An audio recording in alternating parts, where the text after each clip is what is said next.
अष्टम वेतन कमिशनर आसिला आउ एक अपडेट। यही राज्य में प्रथम कार्यकारी हेबाकू जाउची अष्टम वेतन कमिशन दरमा। यदि आपण सरकारी कर्मचारी तेबे यही सूचना आपनक पाई गुरुत्वपूर्ण साब्यस्त होई पारे। तो आसंतु आज आमे जानिबा केउ राज्य रे सर्वप्रथम अष्टम वेतन कार्यकारी हेबाकू जाउची। तेनु वीडियो को आरंभ करबा पूर्व आपण समस्त को अनुरोध, जो माने एपर्यंत आम चैनल को सब्सक्राइब करनांती आपण माने एबे ही आम चैनल को सब्सक्राइब करंतु। आउ वीडियो भल लागले वीडियो को लाइक शेयर कमेंट कर देबे। तो चलंतु देरी न करके आज एही वीडियो को आरंभ करबा।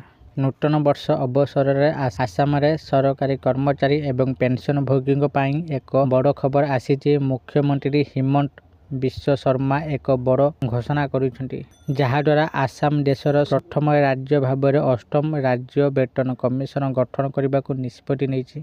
केंद्र सरकार अष्टम वेतन कमिशन संपर्क में सारा देश में आलोचना चलता बेले आसाम सरकार एथिपाई एक राज्य स्तरीय पैनेल गठन घोषणा कर नेतृत्व नहीं।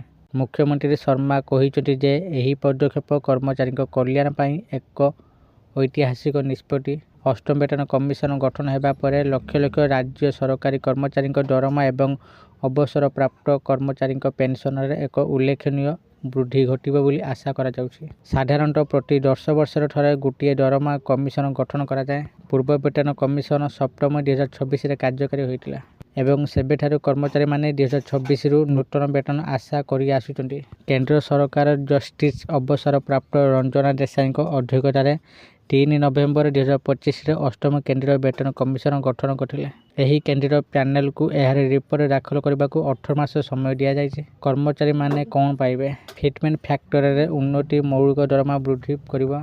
कर्मचारी संघ गुड़िक आशा करुछंती जे संशोधित वेतन स्केल जनवरी 2026 रु कार्यकारी हेबो। आसाम सरकार को यही पदक्षेप पर अन्य राज्यर सरकारी कर्मचारी मानकर मध्य आशा बढ़ी जे सेमानक राज्य गुड़िक यही दिगरे शीघ्र पदक्षेप नेब। आशा करुँ आपण मानक आज भिडियो निश्चित भाव में भल लगी और आपण मैंने भिडियो देखिए सबकि बुझी जाइए जे केउं राज्य में प्रथम थर अष्टम वेतन कमिशन कार्यकारी हेबाकू जाउछि। जदि आपण मानक ये भिडियो भल लगी था दयाकोरी ये भिडियो को बहुत मात्रा लाइक शेयर और कमेंट कर दिंतु। आउ जो मैंने एपर्यंत आम चैनल को सब्सक्राइब करना आपण मानक अनुरोध, आपण मैंने एबे ही आम चैनल को सब्सक्राइब करंतु। आज ये फोन देखा आउ एक नुआ भिडियो रे। से पर्यंत मु दीपू आपण मानक विदाय नौची रहुची। धन्यवाद।